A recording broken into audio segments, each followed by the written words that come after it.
بسم اللہ الرحمن الرحیم۔ السلام علیکم ناظرین۔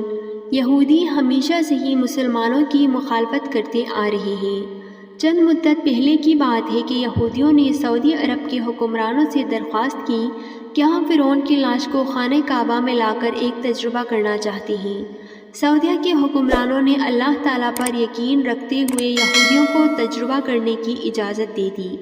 یہودیوں کے دل میں یہ بات چل رہی تھی کہ ہم فرعون کی لاش کو مکہ میں لے کر جائیں گے اور یہ ثابت کر دیں گے کہ یہ وہ فرعون نہیں ہے جس کا ذکر مسلمانوں کی مقدس کتاب میں کیا گیا ہے۔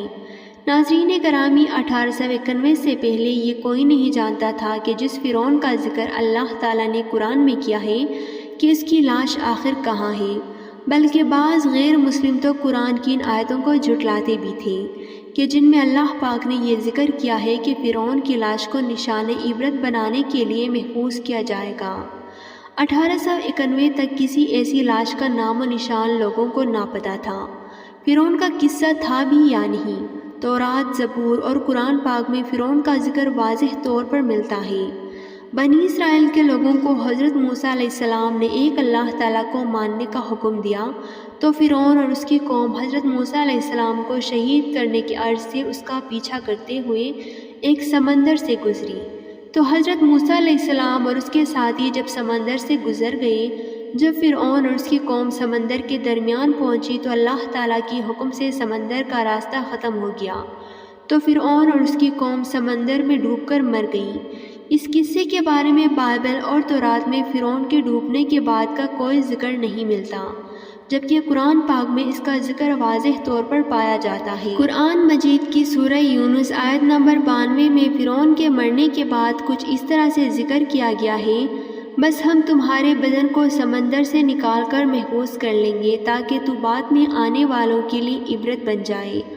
آج سے تقریباً 35,000 سال پہلے کی بات ہے کہ فرعون کے ڈوب کر مرنے کے بعد سمندر نے فرعون کی لاش کو اللہ تعالیٰ کے حکم سے باہر کنارے پر پھینک دیا۔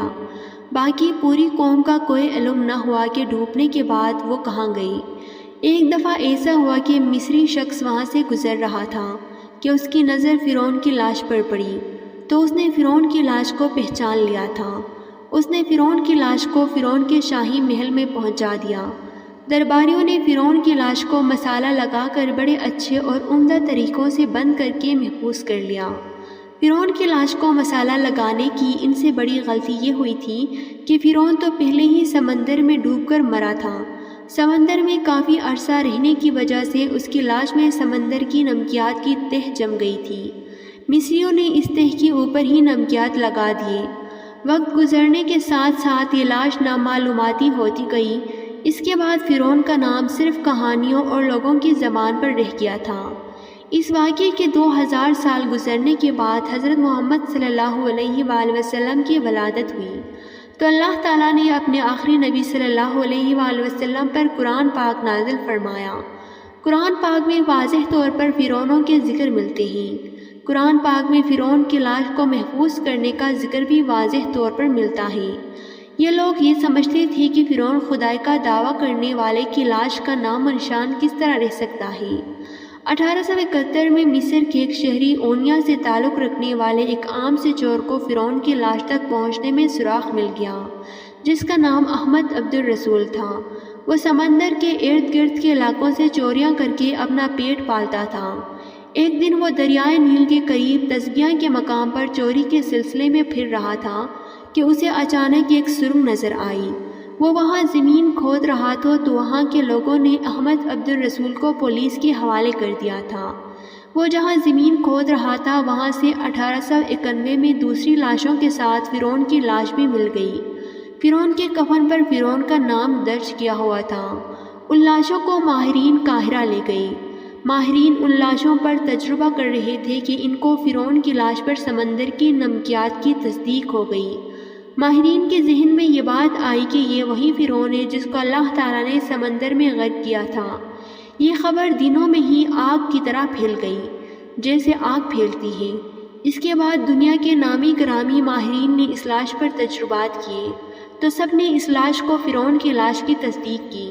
سب سائنسدانوں نے تحقیق کر دی کہ ان سب لاشوں میں صرف فرعون کی لاش پر سمندر کی نمکیات کی تہ۔ اس کے بعد اس لاش کو حضرت موسیٰ علیہ السلام کے دور کے فرعون کی لاش کا درجہ دے کر میوزیم میں رکھ دیا گیا۔ 1992 میں جب فرعون کی لاش خراب ہونے لگی، اس وقت کے مصری حکمرانوں نے فرانس کے حکمرانوں سے اپیل کی کہ فرعون کی لاش خراب ہو رہی ہے، اس لاش کو خراب ہونے سے محفوظ کیا جائے۔ اس کی لاش محفوظ کرنے کے ساتھ ساتھ اس کی موت کی وجوہات کے بارے میں تصدیق کی جائے۔ فرانس والوں نے کہا کہ فرعون کی لاش کو فرانس میں پہنچایا جائے۔ جب فرعون کی لاش کو فرانس میں پہنچایا گیا، فرعون کی لاش کا استقبال کرنے کے لیے فرانسیسی صدر خود بھی ایئرپورٹ پر آیا ہوا تھا۔ فرانسیسی فوج نے فرعون کی لاش کو سلامی دی۔ فرعون کی لاش کا استقبال اس طرح کیا گیا جیسے کسی زندہ بادشاہ کا کیا جاتا ہے۔ اس کے بعد فرانسیسی صدر نے فرعون کی لاش کو تجزیہ کار سائنسدانوں اور اعلیٰ ڈاکٹروں کے حوالے کر دیا۔ جدید آلات کے ذریعے لاش کا پیچیدگی سے تجربہ کیا گیا تو ماہرین کو معلوم ہوا کہ فرعون کی لاش میں سمندری اثرات اب تک بھی موجود ہیں۔ یہ مرنے والا بھی پانی میں ڈوب کر مرا ہے۔ اس ٹیم کے ہیڈ ڈاکٹر موریس تھے۔ ڈاکٹر موریس کے لیے یہ حیران کن لمحات تھے کہ ایک بادشاہ کی موت وہ بھی پانی میں ڈوب کر کیسے ہو سکتی ہے۔ تو اس ڈاکٹر نے مزید تحقیق کی تو اسے معلوم ہوا کہ اس فرعون کے بارے میں مسلمانوں کی کتاب قرآن پاک میں تفصیل کے ساتھ اس کا ذکر کیا گیا ہے۔ اس ڈاکٹر کو علم تھا کہ جس شہر میں یہ لاش ملی ہے وہ اسلامی ملک ہے۔ وہ ڈاکٹر اس لاش کے بارے میں قرآن پاک میں ذکر کو تفصیل کے ساتھ پڑھنے کے لیے مصر کے سائنسدانوں کے پاس پہنچ گیا۔ مصری سائنسدانوں نے فرانسیسی ڈاکٹر کو قرآن پاک کی سورہ یونس کا ترجمہ سنایا، جس میں فرعون کا سارا واقعہ درج تھا، جس میں اللہ تعالیٰ کا ارشاد تھا کہ میں فرعون کی لاش کو بعد میں آنے والے لوگوں کے لیے عبرت کا نشانہ بناؤں گا۔ یہی وجہ ہے کہ فرعون کی لاش کو ایک میوزیم میں رکھا گیا ہے کہ یہ قیامت تک دوسروں کے لیے عبرت کا نشان بنی رہی۔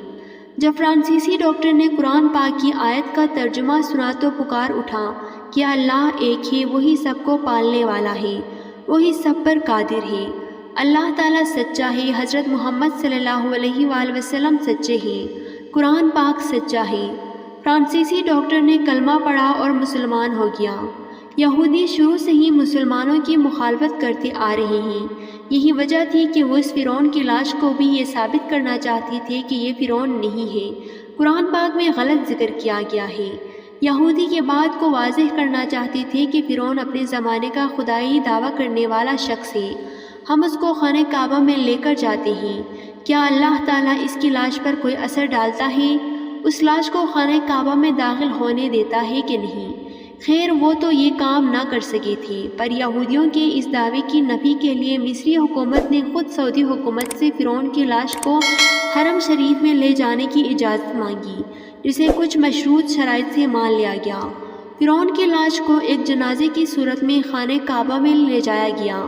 انہوں نے جیسے ہی لاش کو خانہ کعبہ میں رکھا تو لاش پر بے شمار چونٹیاں جمع ہو گئی۔ فرعون کی لاش کا یہ حال دیکھ کر سب لوگ حیران ہو گئے، جس کے بعد فرعون کی چونٹیوں والی تصویر بھی سعودی جزیرے میں شائع کر دی گئی۔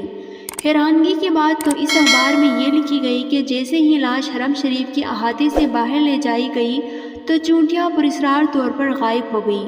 لیکن یہ بات یاد رہے کہ اس بات کی تصدیق آج تک سعودی حکام میں سے کسی نے نہ کی ہے، یہ بات صرف اخبارات کی سرخیوں تک ہی محدود رہی ہے۔ اللہ تعالیٰ ہمیں فرعون کی حالت سے عبرت حاصل کر کے اپنی زندگی کو اسلام اور دین کے مطابق گزارنے کی توفیق عطا فرمائے، آمین۔